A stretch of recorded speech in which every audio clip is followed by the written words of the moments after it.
오늘 같이 은혜 받을 말씀은 출애굽기 19장 1절에서 15절 말씀이 되겠습니다. 저와 여러분들이 한 절씩 교독하겠습니다. 이스라엘 자손이 애굽 땅을 떠난 지 3개월이 되던 날 그들이 시내 광야에 이르니라. 그들이 르비딤을 떠나 시내 광야에 이르러 그 광야에 장막을 치되 이스라엘이 거기 산 앞에 장막을 치니라. 모세가 하나님 앞에 올라가니 여호와께서 산에서 그를 불러 말씀하시되 너는 이같이 야곱의 집에 말하고 이스라엘 자손들에게 말하라. 내가 애굽 사람에게 어떻게 행하였음과 내가 어떻게 독수리 날개로 너희를 업어 내게로 인도하였음을 너희가 보았느니라. 세계가 다 내게 속하였나니 너희가 내 말을 잘 듣고 내 언약을 지키면 너희는 모든 민족 중에서 내 소유가 되겠고 너희가 내게 대하여 제사장 나라가 되며 거룩한 백성이 되리라. 너는 이 말을 이스라엘 자손에게 전할지니라. 모세가 내려와서 백성의 장로들을 불러 여호와께서 자기에게 명령하신 그 모든 말씀을 그들 앞에 진술하니 백성이 일제히 응답하여 이르되 여호와께서 명령하신 대로 우리가 다 행하리이다. 모세가 백성의 말을 여호와께 전하매 여호와께서 모세에게 이르시되 내가 빽빽한 구름 가운데서 내게 임함은 내가 너와 말하는 것을 백성들이 듣게 하며 또한 너를 영영히 믿게 하려 함이니라. 모세가 백성의 말을 여호와께 아뢰었으므로 여호와께서 모세에게 이르시되 너는 백성에게로 가서 오늘과 내일 그들을 성결하게 하며 그들에게 옷을 빨게 하고 준비하게 하여 셋째 날을 기다리게 하라. 이는 셋째 날에 나 여호와가 온 백성의 목전에서 시내산에 강림할 것임이니 너는 백성을 위하여 주위의 경계를 정하고 이르기를 너희는 산과 산에 오르거나 그 경계를 침범하지 말지니 산을 침범하는 자는 반드시 죽임을 당할 것이라. 그런 자에게는 손을 대지 말고 돌로 쳐 죽이거나 화살로 쏘아 죽여야 하리니 짐승이나 사람을 막론하고 살아남지 못하리라 하고 나팔을 길게 불거든 산 앞에 이를 것이니라 하라. 모세가 산에서 내려와 백성에게 이르러 백성을 성결하게 하니 그들이 자기 옷을 빨더라. 15절 모세가 백성에게 이르되 준비하여 셋째 날을 기다리고 여인을 멀리하라. 아멘. 지금 모세는 1년 만에 하나님을 처음 만났던 장소에 다시 와서 서 있습니다. 1년 전에는 양떼를 이끌고 이곳에 왔습니다. 그때 떨기나무가 타지 않는 것을 보고 신기해서 가까이 갔을 때 하나님께서 모세야 모세야 부르시면서 모세를 만나 주신 자리가 바로 이 자리입니다. 그리고 모세에게 이런 소명을 주셨습니다. 3장 12절 말씀인데 우리 함께 한번 읽어보겠습니다. 하나님이 이르시되 내가 반드시 너와 함께 있으리라. 내가 그 백성을 애굽에서 인도하여 낸 후에 너희가 이 산에서 하나님을 섬기리니 이것이 내가 너를 보낸 증거니라. 아멘. 모세의 마음이 어땠을까요? 1년 전에는 하나님이 부르실 때 5번이나 거절했습니다. 자신이 보더라도 자신도 자격이 없고 불가능한 것 같은 모든 일들이 하나님의 말씀대로 이루어졌습니다. 정말 이 자리에 서게 되었습니다. 애굽을 떠나게 되었고 르비딤을 지나고 시내 광야를 통과해서 드디어 시내산 아래 장막을 쳤습니다. 어떤 마음이었을까요? 1절에서 2절 말씀에 보니까 떠난다는 말이 계속 나옵니다. 애굽을 떠나고 르비딤을 떠났습니다. 떠난다는 말의 의미는 장막을 뽑는다는 것입니다. 이 말은 성도는 이 세상에다가 말뚝을 받고 사는 존재가 아니라는 것입니다. 하나님의 말씀을 따라 살아가는 사람이 성도라는 뜻입니다. 나는 어디에다가 소망을 두고 살아가고 있습니까? 이 땅입니까? 하나님의 말씀입니까? 참 궁금합니다. 모세는 하나님의 부르심을 따라서 하나님과 처음 만났던 장소로 올라가면서 무슨 생각을 했을까요? 궁금했을 겁니다. 하나님이 어떤 말씀을 하실까? 그리고 이 백성의 앞길은 어떻게 될까? 어떤 미래가 펼쳐지게 될까? 그런 생각을 했을 겁니다. 그렇다면 이스라엘 백성들은 어떤 생각을 했을까요? 불평과 의심의 눈으로 미래를 바라보았습니다. 그리고 속으로 이렇게 외쳤습니다. 여기는 물이 없어. 먹을 것도 없어. 차라리 애굽에서 종으로 살았지만 고기가마 곁에서 살았던 때가 나아. 도대체 이게 뭐냐? 이것이 지금까지 있었던 일이었습니다. 하나님 앞으로 나아가는 지금 나의 마음은 어떤 마음입니까? 모세처럼 기대가 되고 흥분이 되고 그런 마음입니까? 아니면 이스라엘 백성처럼 원망과 불평으로 이 자리에 혹 앉아있지는 않습니까? 그렇다면 백성들의 원망과 불평과 비교 속에는 어떤 마음이 들어있을까요? 지금 우리가 이 광야에서 이 산 밑에서 도대체 무엇을 하고 있는 것이지? 이런 마음이 들어있는 겁니다. 이 마음을 확장시켜 보면 하나님께서 가나안 땅으로 인도하신다고 하셨는데 이것은 약속과 틀리잖아요. 가나안 땅은 점점 멀어지는 것처럼 보였습니다. 그래서 이스라엘 백성들은 불평과 원망과 비교를 한 겁니다. 가만히 보면 틀린 말만은 아니었습니다. 나라면 어떤 생각을 했을까요? 여러분이 지금 걸어가는 인생의 길이 점점 가나안 땅과 멀어져 있는 것처럼 보여도, 멀어져 가는 것처럼 보여도 원망하지 않고 불평하지 아니하고 비교하지 아니하고 하나님을 믿고 따를 수 있습니까? 이런 질문이 본문의 말씀 가운데 들어있는 겁니다. 요즘 나의 신앙은 어떻습니까? 그렇다면 도대체 왜 하나님께서는 이스라엘 백성들을 이끌고 이 신의 산으로 오셨을까요? 왜 이 신의 산으로 이끌고 오셨을까요? 이것이 가장 중요한 말씀입니다. 왜냐하면 이 신의 산이 이스라엘 백성들이 애굽을 탈출한 목적이고 그것이 최고의 이유였기 때문입니다. 그것은 바로 이스라엘 백성들과 새로운 언약 관계를 맺고자 하시기 위함이었습니다. 일종의 결혼 서약을 하는 겁니다. 그런데 하나님께서는 이스라엘과 이 언약을 하시는 목적이 이스라엘 백성들을 하나님의 백성으로 삼으시려는 것은 아닙니다. 이미 이스라엘 백성들은 하나님의 백성이었습니다. 이미 하나님의 자녀였습니다. 출애굽기 3장 7절 말씀에 이렇게 말씀하셨습니다.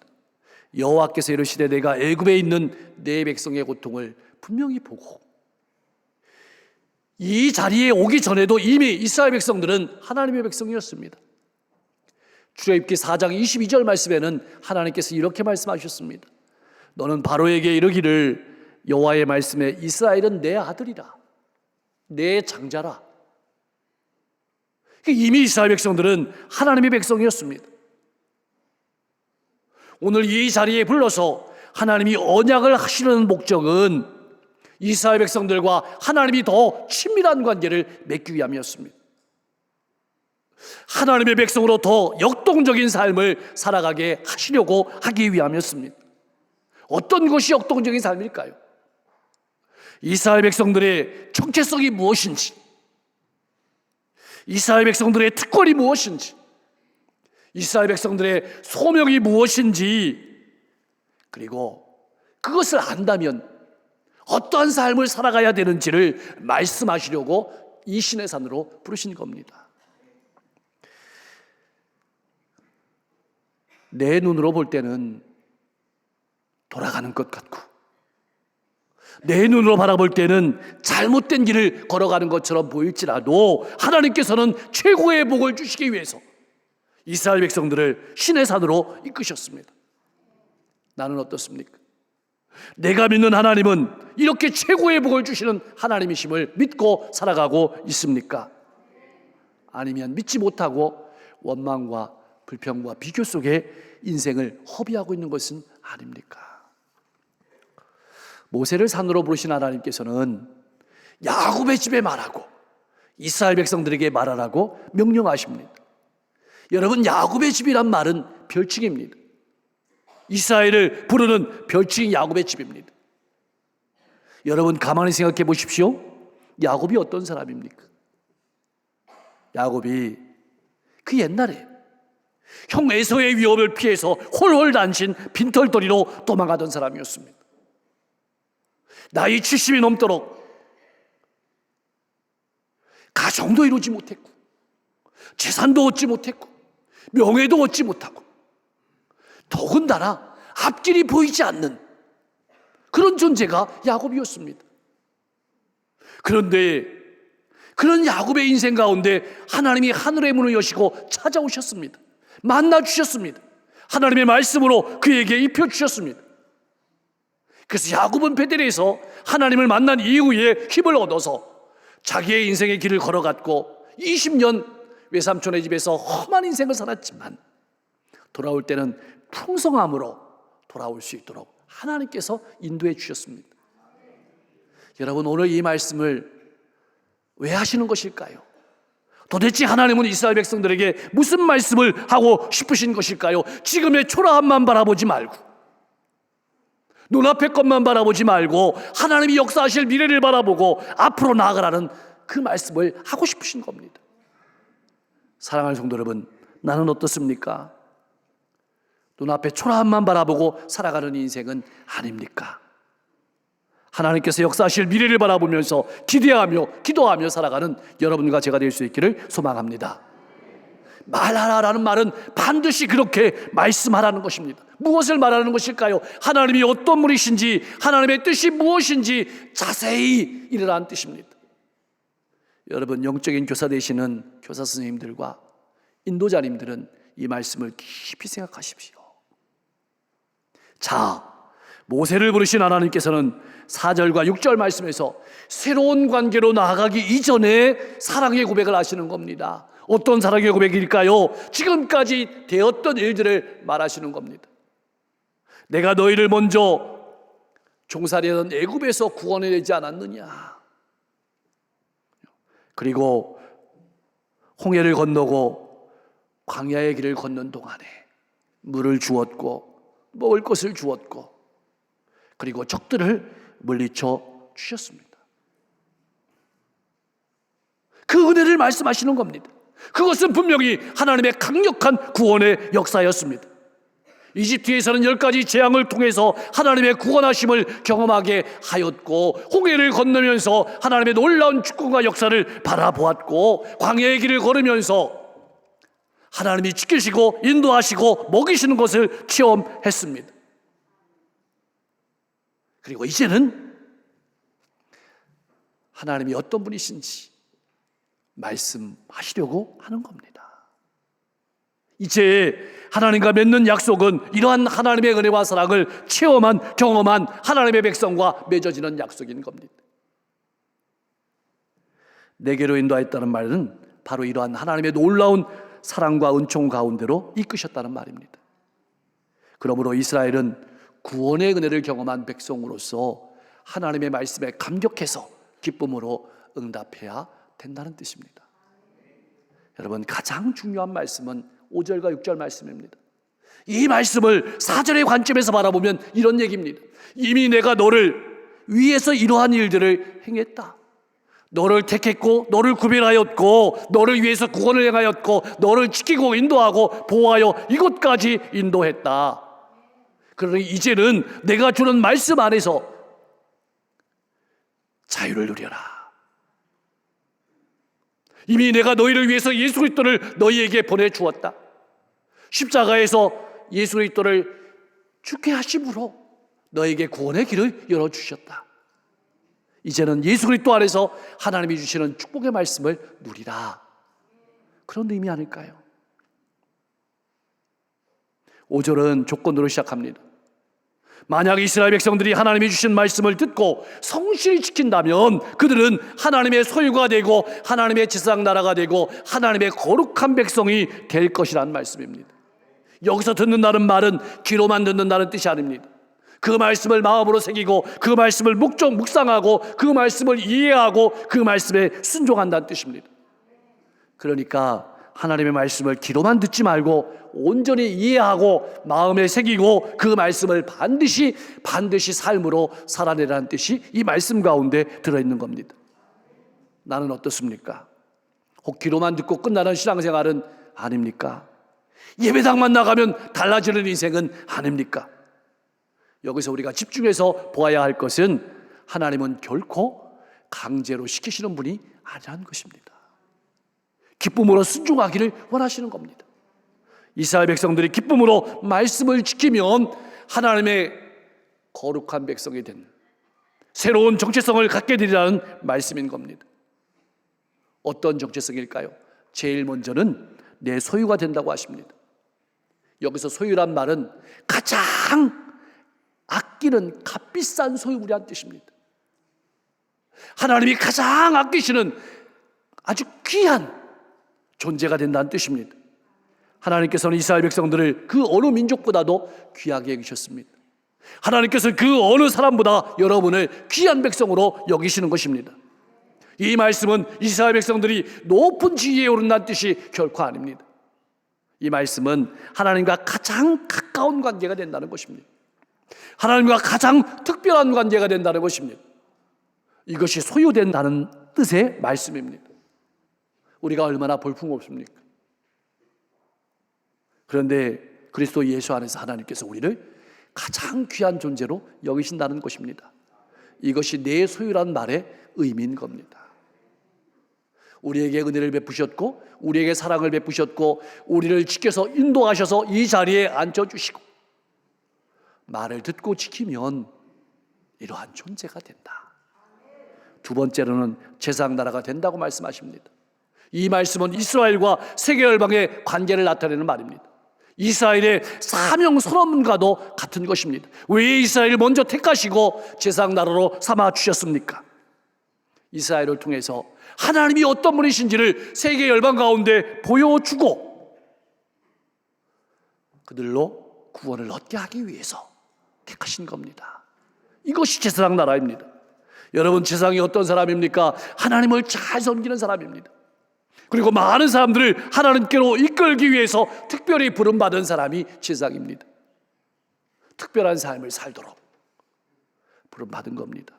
누가 그렇게 부름받았습니까? 이스라엘 백성들이, 여러분들이 그러한 삶으로 부름을 받은 겁니다. 그리스도인이 어떤 사람입니까?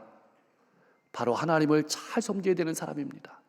뿐만 아니라 하나님 앞에 진실하고 성실하게 살면서 하나님을 나타내고 내 삶을 통해서 다른 사람이 하나님을 볼 수 있도록 하나님께 인도하기 위해서 특별히 부름을 받은 사람들이 바로 여러분들입니다. 이것이 제사장 나라가 된다는 말씀의 뜻입니다. 이것을 위해서 오늘 우리를 이 자리에 부르셨음을 잊지 말고 살아가실 수 있기를 소망합니다. 그리고 거룩한 백성이 되게 하십니다. 여러분, 거룩하다는 말은 떼어놓았다는 겁니다. 하나님의 것으로 떼어놓은 것이 거룩한 겁니다. 구별했다는 말입니다. 어떤 구별일까요? 어떤 것을 떼어놓았을까요? 이겁니다. 그리스도인은, 거룩한 백성은 눈으로 보는 현실 너머에 영원한 세상이 있음을 보여주는 사람입니다. 이게 구별입니다. 하나님께서 역사를 주관하시고 하나님께서 역사를 섭리하심을 삶으로 보여주는 겁니다. 그것이 구별입니다. 영원한 나라가 있음을 바라보고 살아가는 성도, 하나님이 역사를 주관하시고 섭리하심을 바라보고 살아가는 성도의 생각이 다릅니다. 가치관이 다릅니다. 기준이 다릅니다. 그런 성도가 다른 사람의 유익을 먼저 구할 수 있는 겁니다. 하늘나라를 바라보고 살아가기 때문에 세상은 높아짐을 추구합니다. 그렇기 때문에 하늘나라를 바라보고 살아가는 거룩한 성도는 낮아짐을 추구합니다. 섬김을 추구합니다. 세상은 물질이나 쾌락을 쫓아갑니다. 그러나 성도는 하나님의 말씀을 따라갑니다. 세상은 사치와 탐욕을 구합니다. 그러나 영원한 하늘나라를 바라보는, 하나님 앞에 서게 됐을 때를 바라보는 성도는 깨끗한 삶을 추구합니다. 사랑하는 성도 여러분, 나는 거룩한 백성과 제사장으로서의 삶을 살아가고 있습니까? 모세가 말씀을 전하자 이스라엘 백성들은 하나님의 말씀대로 살아가겠다고 대답했습니다. 아직 이들은 하나님께서 어떤 말씀을 주실지도 깨닫지 못했고 자신들에게 순종할, 말씀에 순종함으로 살아갈 능력이 없음도 깨닫지 못했습니다.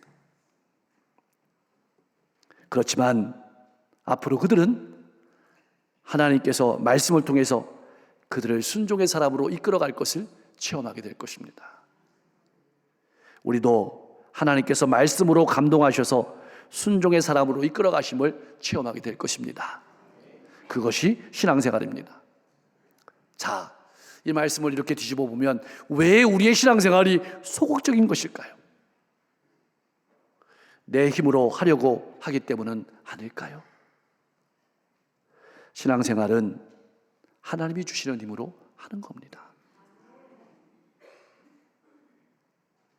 하나님의 인도하심을 믿지 못하면 우리는 바르게 걸어갈 수 없습니다. 주신 말씀에 순종하는 것이 거룩한 삶이고 우리가 살아내야 될 삶임을 절대로 잊지 마시기 바랍니다. 이제 하나님께서는 이스라엘 백성들에게 하나님을 만나기 위해서 사흘을 따로 떼내서 하나님의 약속을 맺기 위한 준비를 하라고 하십니다. 이 말씀은 무슨 말일까요? 거룩함이 없이는, 깨끗하지 않고는 아무도 하나님을 만날 수 없다는 뜻입니다. 사랑하는 성도 여러분, 이스라엘 백성들은 하나님을 만나기 위해서 3일을 준비했는데 나는 오늘 하나님 앞에 나오면서 어떤 준비를 했습니까? 왜 하필 3일일까요? 성경에서 3일은 새로운 사건이 일어나는 전환점이 되는 시간이기도 합니다. 아브라함이 이삭을 바치러 3일 길을 걸어갔습니다. 만약 감정으로 행했다면 가는 길에 하루도 못 가서 돌아왔을 겁니다. 이 말씀은 깊이 생각하고 준비하고 그랬다는 겁니다. 나는 어떻습니까?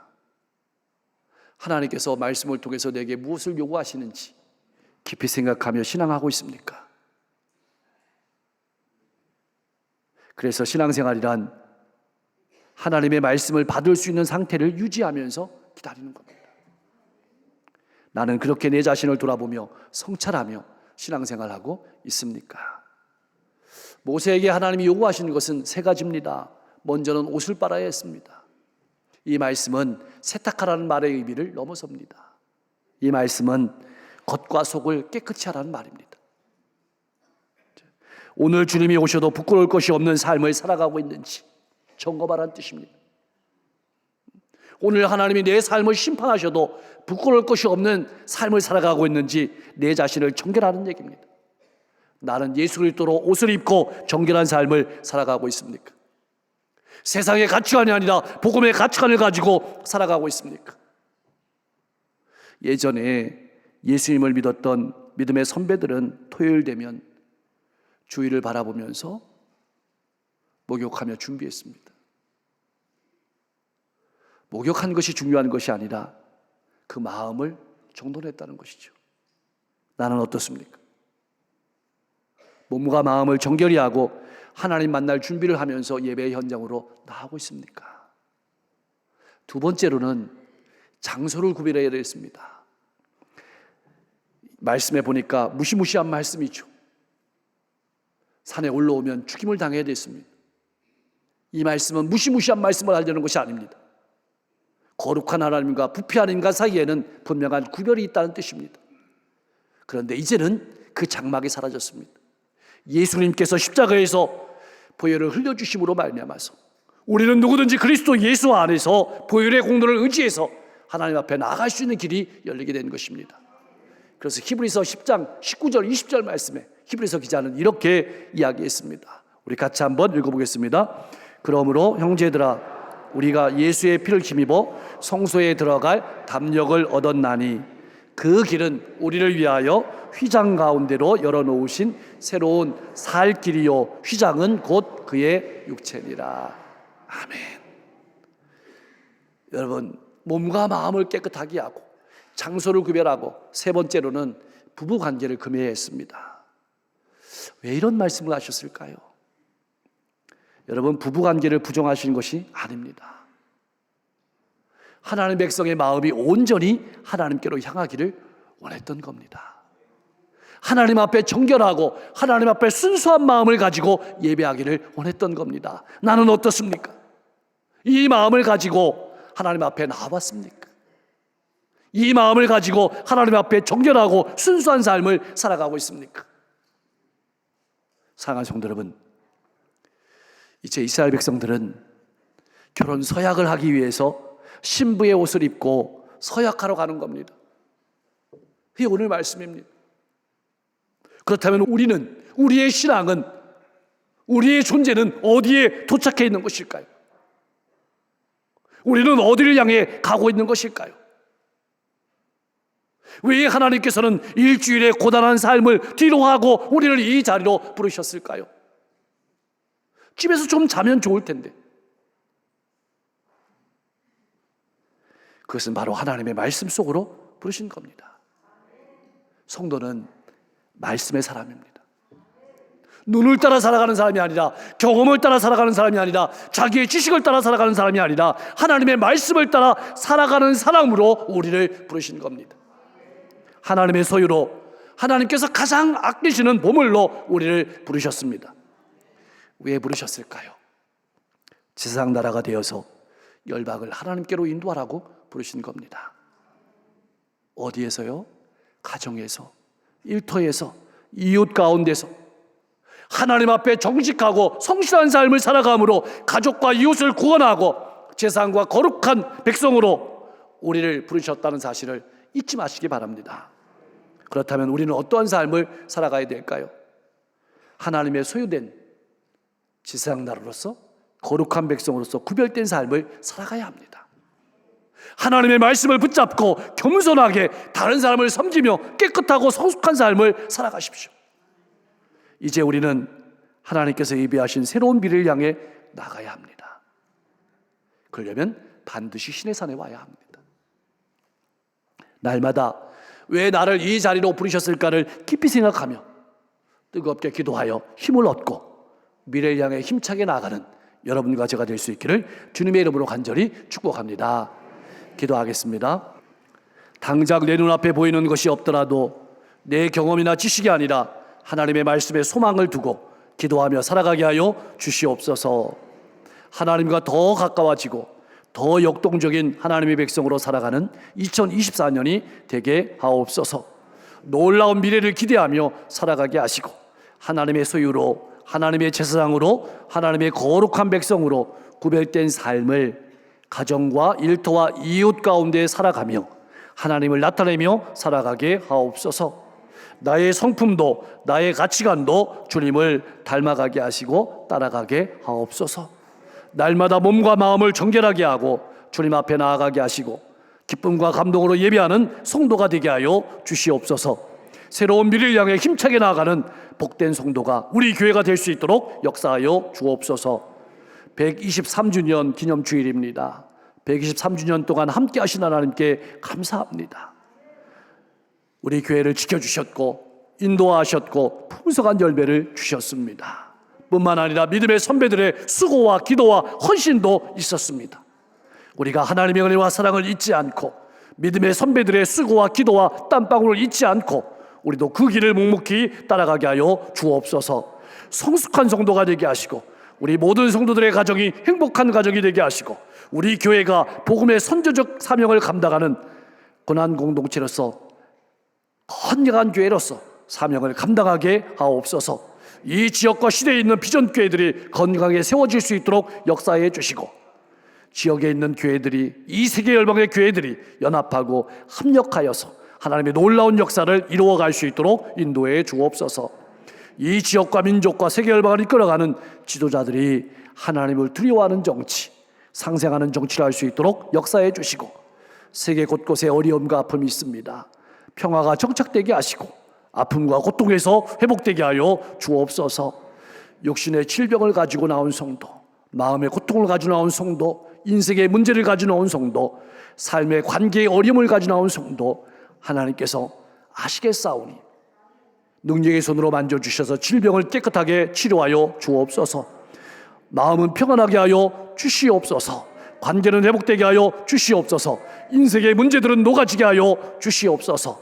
앞길이 활짝 열릴 수 있도록 축복해 주시고, 오늘도 복음을 들고 한 걸음 한 걸음 나아가는 선교사님들의 발걸음을 통해서 수많은 영혼들이 주님께 돌아올 수 있도록 축복해 주시옵소서. 예수님의 이름으로 간절히 기도하옵나이다.